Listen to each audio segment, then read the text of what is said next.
साहब संदेश से मैं अनिल कौशिक न्यूज़ बुलेटिन 7 बजे में आप सभी दोस्तों का स्वागत है। दोस्तों, कार्यक्रम की शुरुआत हमेशा की तरह मुख्य खबर से ही करते हैं और आज भी हम बात करेंगे भादरा आसपास की सबसे बड़ी राजनीतिक खबर की। दोस्तों, अन्य खबरों पर भी हमारा फोकस रहेगा और मंडियों के भाव, मौसम के मिजाज की जानकारी भी बताएंगे आपको सदैव की तरह। लेकिन आज हम पूरी तरह से राजनीतिक घटनाक्रमों की ही चर्चा करने वाले हैं दोस्तों, क्योंकि आज 3-4 दिनों से चर्चा थी कि मलखेड़ा गांव में एक बहुत बड़ा राजनीतिक धमाका होने जा रहा है। तो क्या वो 31 तारीख आज के लिए जिस धमाके की बात की जा रही थी वो धमाका हुआ तो कितना बड़ा हुआ और उस धमाके का असर क्या होगा?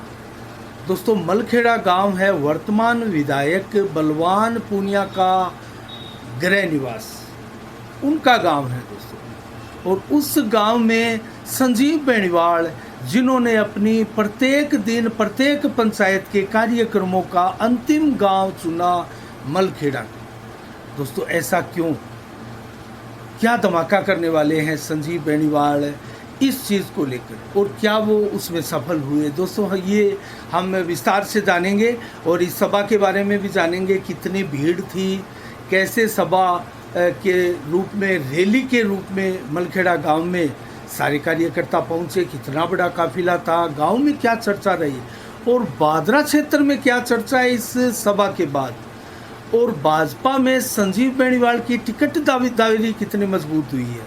दोस्तों, इन सारे विषयों पर हम फोकस करेंगे। लेकिन शुरुआत करते हैं दोस्तों, प्रदेश चुनावों की एक प्रकार से बिगुल बज चुका है दोस्तों। अब आचार संहिता लगने में मात्र 1 महीना ही शेष है दोस्तों।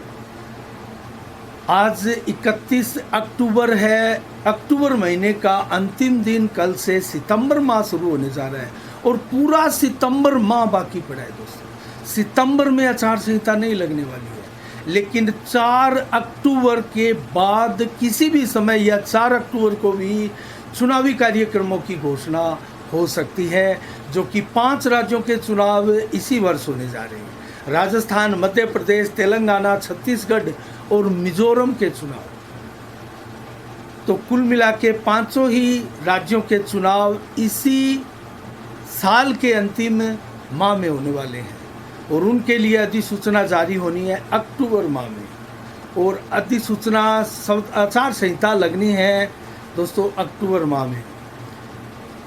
तो मात्र 1 महीने का समय बचा है, वो सितंबर महीना, और वो महीना होगा नेताओं के ताबड़तोड़ जनसंपर्क अभियान का, नए नेताओं के आने का भी। लेकिन भादरा विधानसभा में दोस्तों नए नेताओं के लिए एकदम चुनाव के समय आना कतई कारगर नहीं होता। नए नेताओं को कम से कम 1 वर्ष पहले एंट्री बहुत ज़रूरी है, क्योंकि 1 वर्ष पहले धुआंधार एंट्री से वो नया चेहरा एक प्रकार से स्कैन करके विधानसभा की जनता अपने जहन में उसको बिठा लेती है। नए चेहरे का फैक्टर बहुत ज़्यादा होता है, हर बार होता है, और भादरा इसकी साक्षी रही है दोस्तों।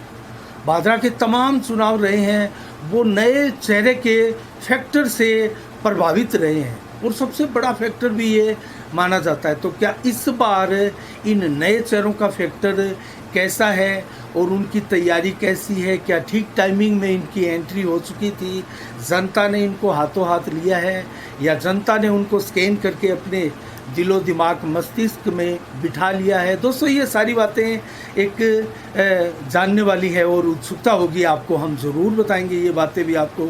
लेकिन शुरुआत करते हैं दोस्तों आसपास की खबरों से। बिरानी में लगा किसानों का धरना लगातार जारी है और 18 दिन हो चुके हैं दोस्तों धरना प्रदर्शन को, बजरंग सहारण के नेतृत्व में। इसके भी बहुत बड़े मायने अब निकलने जा रहे हैं दोस्तों। ये धरना भी अब अंतिम पड़ाव तक पहुंच चुका है। कल सिंचाई विभाग के कार्यालय का घेराव है और आज जो सभा हुई जिसकी चर्चा आपने सुनी, उसी प्रकार से ट्रैक्टर रैली, किसानों का काफिला और बड़ी भीड़ और घेराव आप देख सकते हैं, आपको नज़र आ सकता है। और दोस्तों, इसके भी मायने अब आने वाले दिनों में निकलने वाले हैं। ये धरना प्रदर्शन कब तक चलेगा और इसका असर क्या होगा? और जिन नेताओं के चुनावी अभियान चल रहे हैं, नए हो पुराने हो, भाजपा के हो, कांग्रेस के हो या अन्य निर्दलीय हो, उन सब के मायने क्या है और वर्तमान विधायक पर इसका कितना बड़ा असर होने जा रहा है या हुआ है या हो सकता है।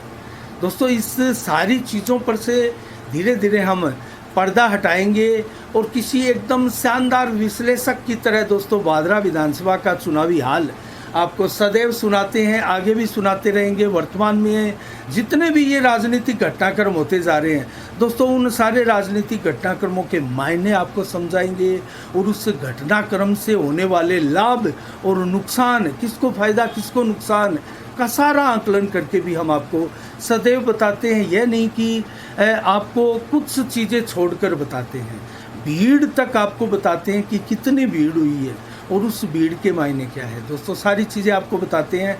तो बिरानी गांव का जो धरना प्रदर्शन है वो अब कल 1 सितंबर को ज़बरदस्त घेराव के रूप में देखा जाएगा और बजरंग सहारण ताबड़तोड़ गांव में जनसंपर्क करके न्योता देकर, पीला चावल देकर दोस्तों इस किसान आंदोलन के लिए तैयार कर रहे हैं, आने के लिए निमंत्रण कर रहे हैं, जो कि किलाबंदी, मुरबाबंदी, बाराबंदी दोस्तों इन सब चीज़ों के लिए और नहरों में, वितरिकाओं में पानी की कमी को लेकर ये धरना प्रदर्शन लगाया था ताकि टेल के अंतिम किसान तक पानी पहुँचे। क्योंकि पानी, नहरें तो यहाँ बहुत पहले आ चुकी थी, लालचंद डूडी और ज्ञान सिंह चौधरी के भागीरथी प्रयासों से ये क्षेत्र समृद्धशाली हुआ, लेकिन कुछ गांव जैसे 14 सिंचाई से वंचित गांव हो या फिर जो जितनी भी वितरिकाएँ हैं उनमें पर्याप्त पानी ना आना, दोस्तों ये समस्या पिछले 3-4 सालों से गहराई है और किसान सड़कों पर उतरने को मजबूर हुआ है।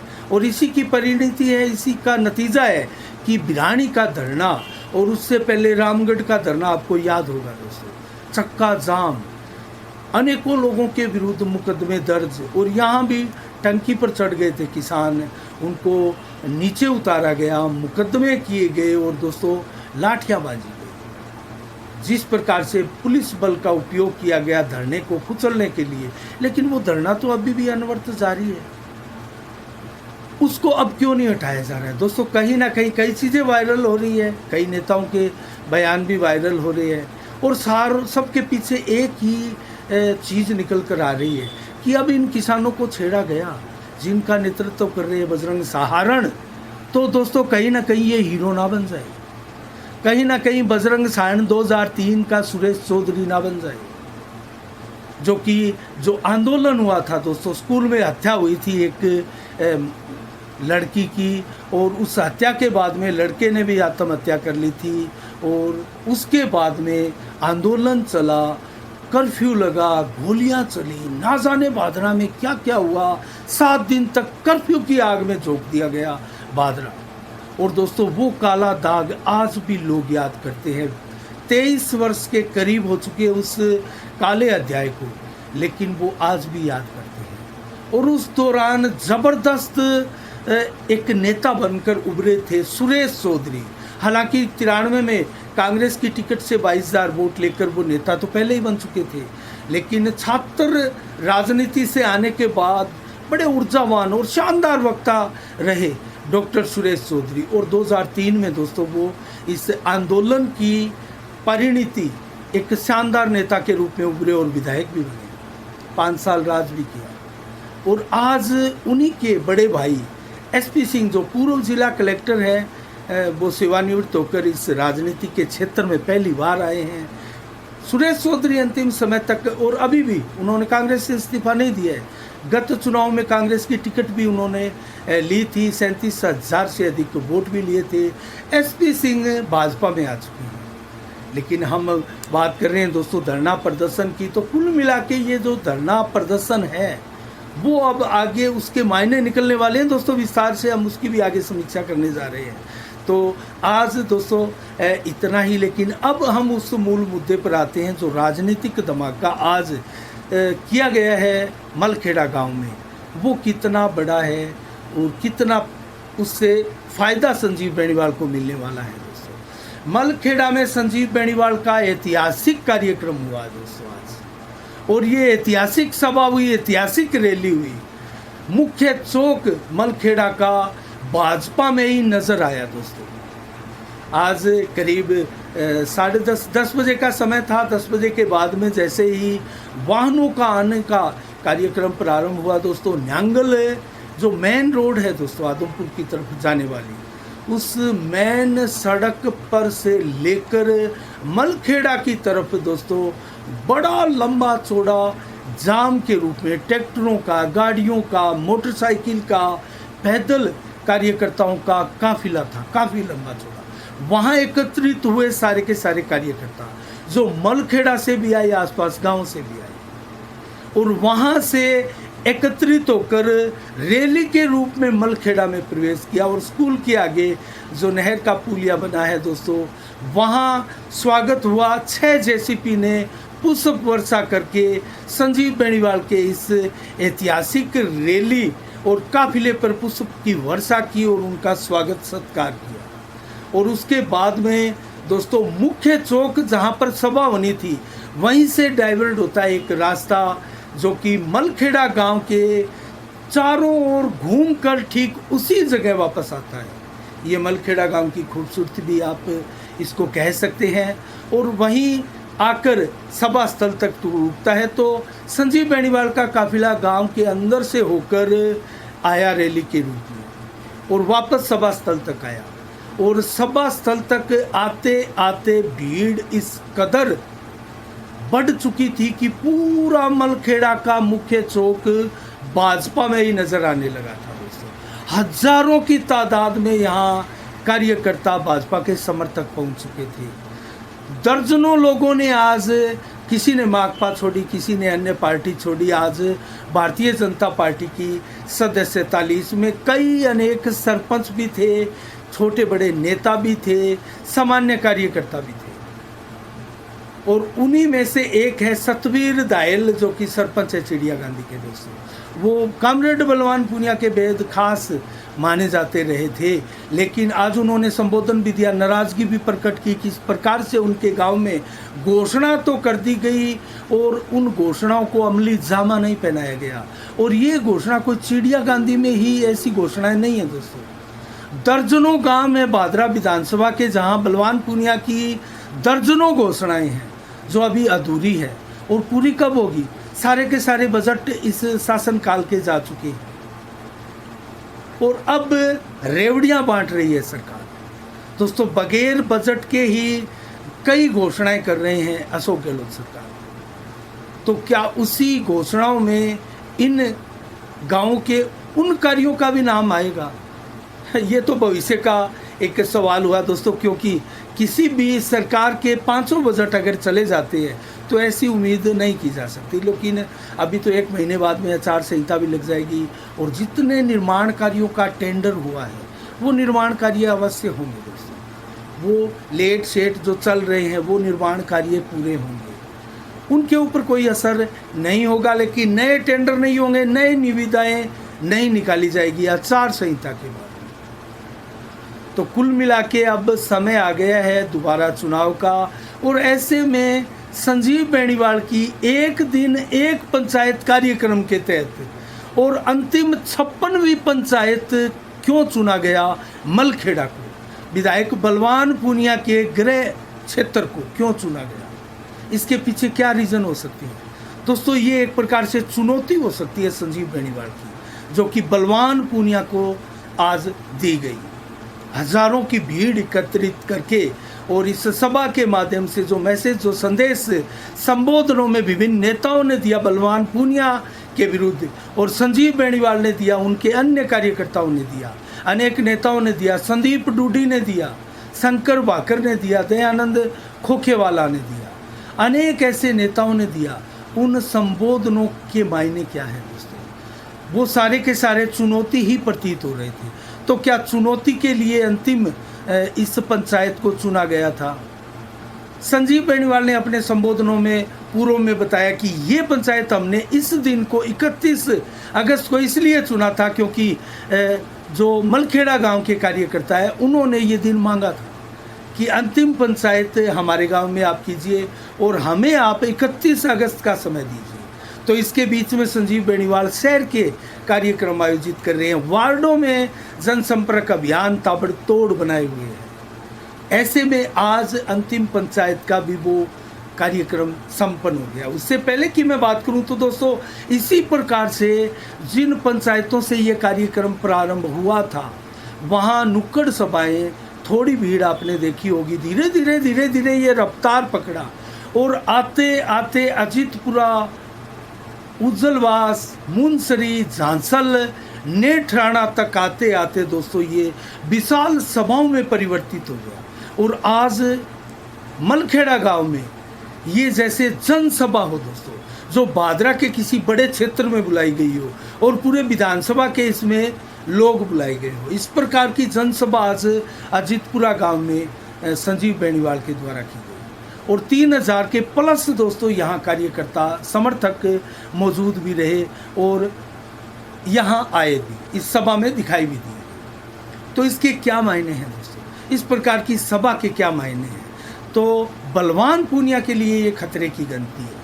कहीं ना कहीं सत्ता में ये आखिरी कील इस ताबूत में साबित ना हो। क्या इस प्रकार की चेतावनी, इस प्रकार की चुनौती यहाँ से मायने के रूप में मान सकते हैं दोस्तों? इसके अनेक मायने निकाले जा रहे हैं। पूरी बादरा विधानसभा में आज चर्चा का बाजार गर्म है दोस्तों कि ये संजीव बेनीवाल की सभा है, वो उनको कितनी मजबूती प्रदान करेगी। इसके ऊपर मैं बात करूं तो दोस्तों मैं आपको स्पष्ट बताऊं, संजीव बेनीवाल एकमात्र अग्रिम पंक्ति के बीजेपी के उम्मीदवार है जो टिकट दौड़ में और 10 सालों से भाजपा में है। गत टिकट भी उनको मिली थी। और एक भाजपा की मानूं तो कांग्रेस और भाजपा में एक प्रतिस्पर्धा चल रही है। आज एक प्रदेश से समाचार निकल कर आया कि नंबर 2 पर रहने वाले, गत चुनाव में नंबर 2 पर रहने वाले उम्मीदवार की टिकटें नहीं काटेगी भाजपा और कांग्रेस। तो दोस्तों इससे संजीव बेनीवाल की उम्मीदों को बल मिलता है। और संजीव बेनीवाल 10 सालों से जो भाजपा के लिए प्रयास कर रहे हैं, भाजपा के लिए तपस्या कर रहे हैं और भाजपा का खाता खुलाने वाले संजीव बेनीवाल दोस्तों एकमात्र ऐसे बड़े नेता हैं। तो क्या संजीव बेनीवाल ही टिकट के सबसे सर्वाधिक नज़दीक है दोस्तों? ये भविष्य का सवाल है। इसके ऊपर हम आपके लिए स्टिक कुछ नहीं बोल सकते, क्योंकि ये इसमें कई चीज़ें देखती है पार्टियां, संबंधों को भी तरजीह दी जाती है दोस्तों। और इसके अलावा मजबूती चेहरे की, जिताऊ उम्मीदवार, तीनों सर्वों के सरताज और गत चुनाव का उप विजेता यानी कि नंबर 2, ये कई चीज़ें हैं। इसमें उम्र बाधा नहीं है। ये भी पार्टियां अब दरकिनार कर रही हैं।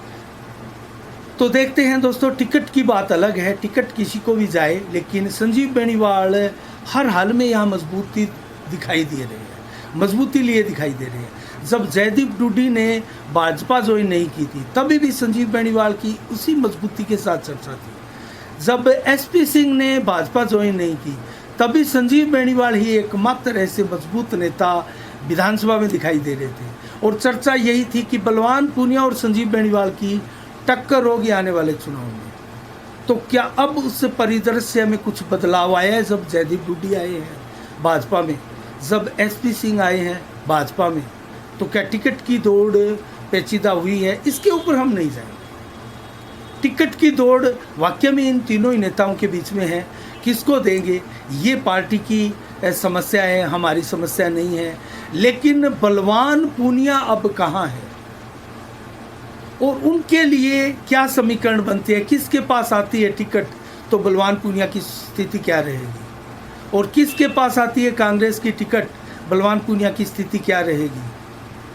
क्या बलवान पूनिया भी कांग्रेस की टिकट लेकर आ सकते हैं? कतई संभावनाओं से इनकार नहीं किया जा सकता दोस्तों, क्योंकि अगर वो राजनीतिज्ञ हैं, अगर उनको राजनीति आगे अपनी कायम रखनी है, बचाए रखनी है, तो दोस्तों बड़े डिसीजन भी लेने पड़ते हैं। 2013 में संजीव बेनीवाल ने भी कांग्रेस छोड़ी थी, जिस कांग्रेस से वो जीत चुके थे 1998 में। 2013 में उन्होंने भाजपा में एंट्री की और आज भी वो भाजपा में है।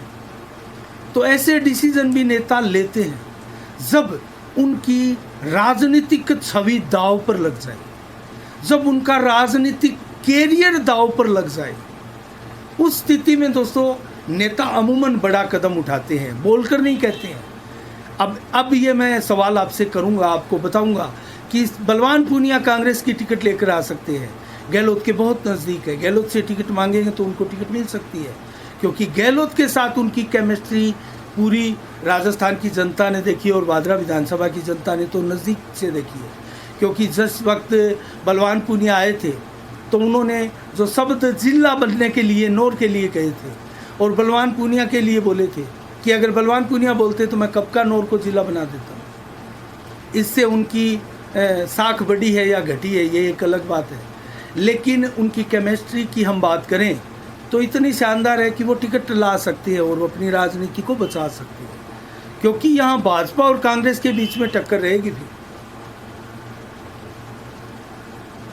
एक चेहरा और है, सुखदेव सिंह शेखावत भी है। इसके अलावा कांग्रेस के ईमानदार वो नेता भी है जिन्होंने ईमानदारी के साथ कांग्रेस को सींचा है, वो भी चुनाव बना सकते हैं। तो कांग्रेस में तो बहुत लंबी सूची है दोस्तों, लेकिन प्रमुख धीर गंभीर और बड़े उम्मीदवारों की सूची अगर देखें तो वो 3-4 तक ही सीमित है। हम इसके ऊपर भी आगे विस्तार से बात करेंगे, लेकिन 5 सितंबर को भाजपा की गोगामेडी में जो परिवर्तन यात्रा है, नितिन गडकरी जिसको हरी झंडी दिखाकर रवाना करने वाले हैं, उसके लिए भी नेता भरसक प्रयास कर रहे हैं और संजीव बेनीवाल भी अपनी सभाओं में इस रैली में पहुंचने का आह्वान करते हैं। अन्य नेता भी करते हैं, जो भाजपा के नेता है एसपी सिंह हो रामगढ़ से आज रक्षाबंधन का पर्व मनाते हुए दिखाई दिए। और इसके अलावा बात करें हिम्मत प्रचार की तो नुआ, गेहूं, दीपलाना आदि गांवों में दौरा किया और दोस्तों लगातार उनके दौरे जारी है और 5 सितंबर को गोगामेडी में परिवर्तन यात्रा के लिए न्योता दे रहे हैं। इसके अलावा दोस्तों उन्होंने एक और डिसीजन लिया है, 5 सितंबर को सुबह 8:30 बजे वीडीएस प्लेस में हिम्मत प्रचार अपने सभी समर्थकों को इकट्ठा कर रहे हैं और वहाँ चाय नाश्ते का प्रोग्राम होगा, सभा होगी और उसके बाद में काफिले के रूप में, रैली के रूप में गोगामेडी की परिवर्तन यात्रा में शामिल होंगे हिम्मत प्रचार अपने 5000 समर्थकों के साथ। ऐसी घोषणा हिम्मत प्रचार ने की है और उन्होंने उनका जो टारगेट था, उनको जो टारगेट मिला था वो यही था कि 5000 की भीड़ हिम्मत प्रचार को लेकर आनी है। बाकी 7,000 के लिए एसपी सिंह, जयदीप डूडी और संजीव बेनीवाल को टारगेट दिए गए थे। करीब 25,000 से अधिक की भीड़ का टारगेट था दोस्तों जब राजेंद्र राठौड़ यहाँ आए और उनको टारगेट देकर गए थे। क्या इतनी भीड़ होगी ये देखने वाली बात है, हमारी नज़रें भी बनी रहेगी। हम भी उस परिवर्तन यात्रा की कवरेज आपको लाइव करके भी दिखाएंगे। इसके अलावा राजेंद्र जलंधरा की 3 सितंबर को छानीबड़ी में 4 बजे रामलीला मैदान में महापंचायत है, उनकी भी सभा है। वो भी जी तोड़ भरसक प्रयास कर रहे हैं चुनाव में अपनी भागीदारी निभाने के लिए। तो हम बात कर रहे हैं दोस्तों इस सभा के, संजीव बेनीवाल को निश्चित रूप से इस सभा से मजबूती मिली है और बहुत शानदार कार्यक्रम था। नेताओं का संबोधन भी उसी प्रकार से था। अनेक नेताओं ने आज भारतीय जनता पार्टी ज्वाइन की, उसमें राजीव कस्मा भी एक चेहरा था दोस्तों। 2013 में मजबूत चेहरे के रूप में राजीव कस्मा दिखाई दे रहे थे, टिकट की दौड़ में भी थे। उसके बाद में किसी अन्य पार्टियों में तो वो नहीं गए, लेकिन इधर उधर मंचों पर दिखाई जरूर दी। लेकिन अब विधिवत रूप से वो संजीव बेनीवाल के साथ आ चुके और उनका मंच आज साझा किया राजीव कस्मा ने, जो कि ज्ञान सिंह चौधरी के भतीजे हैं, प्रताप कस्मा के सुपुत्र हैं। सतवीर दायल सहित अनेक लोग आज भाजपा में भी आए। संदीप डूडी का भाषण चर्चा का विषय रहा। उन्होंने बेहद कड़ा भाषण दिया, कुछ विवादित बोल भी यहाँ बोले जो उनको नहीं बोलने चाहिए थे, कड़े बोल बोले। तो ज़रूर आज हमारे फेसबुक चैनल पर, यूट्यूब चैनल पर ये तमाम वीडियोस अलग अलग नेताओं के इस पूरी मीटिंग सभा के आप देख सकते हैं दोस्तों। और इसका अंदाज़ा लगा सकते हैं पूरी कवरेज देखकर भी आप कि संजीव बेनीवाल ने कितना बड़ा धमाका राजनीतिक रूप से आज मलखेड़ा गांव में किया है। और भूल से कल के समाचार में हम मलखेड़ा की जगह जितपुरा का नाम बोल गए थे दोस्तों, उसके लिए हम खेद प्रकट करते हैं। लेकिन जिस प्रकार से अब पार्टियां कमर कस चुकी है प्रदेश स्तर पर और अपनी नीतियों में बदलाव कर रही है, जिताऊ उम्मीदवारों को टिकट देने का प्रयास कर रही है, उससे भी दोस्तों कहीं ना कहीं ऐसे जो जिताऊ चेहरे हैं, मजबूत चेहरे हैं, उनके चेहरे खिले होंगे कि उनको टिकट मिल सकती है। तो देखते हैं टिकट कैसे मिलेगी, किसको मिलेगी, हमारी लगातार नज़र बनी रहेगी। ऐसी समीक्षा हम सदैव करते रहेंगे। और कल भी जिस प्रकार की बिरानी किसानों द्वारा घेराव का कार्यक्रम है, उसको लेकर भी कल शाम को 7 बजे हम विस्तार से उसके भी मायने जानेंगे, उस सभा के बारे में भी बात करेंगे दोस्तों। तो आज 31 अगस्त को रक्षाबंधन का त्यौहार धूमधाम से मनाया जा रहा है। कल 30 को और आज 31 को लगातार 2 दिनों को रक्षाबंधन का त्यौहार मनाया गया। और आज ही के दिन विश्व संस्कृत दिवस के रूप में पूरे विश्व में मनाया जाता है दोस्तों। और आज के दिन 1969 को क्रिकेटर जवागल श्रीनाथ का जन्मदिवस था दोस्तों। धूमधाम से क्रिकेट की दुनिया के लोग जो है वो उनका जन्मदिवस मना रहे हैं। और आज से अगर बात करें मंडियों के भाव की, तो सिरसा मंडी में आज नरमा, पुराना नरमा रहा 6,942 से, नया नरमा 6,772, जबकि सरसों के भाव 5250, ग्वार के भाव 5611, गेहूं के भाव 2265। आदमपुर मंडी में सरसों बिकी है दोस्तों आज 5252, नरमा बिका है नया 6761, पुराना बिका है 6879 रुपये प्रति क्विंटल। नौर मंडी में मोट बिके है 7700 रुपये, सरसों बिकी है 5260, चना बिका है 6231, मूंग बिकी है 8640 रुपये, जबकि अरंडी बिकी है 6380 रुपये, गेहूँ बिकी है 2280 रुपये, मूंगफली बिकी है 6090 रुपये, नरमा 6731 रुपये प्रति क्विंटल बिका है। जबकि मौसम का मिजाज बताए तो आज 31 अगस्त को 38 से 39 डिग्री टेम्परेचर रहा, 14 से 25 किलोमीटर की रफ्तार से हवाएं आज दिन भर चली। लगभग 45 से 60% बादल आसमान में आज छाए रहे और देर रात्रि को भी 35 से 39 डिग्री टेम्परेचर बना रहा। 1 सितंबर को कल 31 से 38 डिग्री टेम्परेचर दिन में, 39 से 31 डिग्री टेम्परेचर मैक्सिमम दोपहर को रहेगा, जबकि देर शाम को भी 37 से 40 डिग्री टेम्परेचर रहेगा। गर्मी का, उमस का मिश्रित मौसम आपको देखने को मिलेगा। 18 से 29 किलोमीटर की रफ्तार से हवाएं भी चलेगी। बरसात का कोई नामो निशान नहीं होगा, कोई संभावना नहीं है। 30 से लगभग 50-60% बादल आसमान में ज़रूर छाए रहेंगे और रात्रि को भी कमोबस इसी प्रकार का मौसम रहेगा, हल्की उमस बरकरार रहेगी। आज के लिए इतना ही। कल ठीक शाम 7 बजे फिर आपसे रूबरू होंगे नई खबरों के साथ, नई समीक्षा के साथ। तब तक के लिए आप अपना बहुत बहुत ख्याल रखिएगा। मुझे दीजिएगा इजाज़त। साफ संदेश से मैं अनिल कौशिक, नमस्कार। जय भारत, जय जय राजस्थान।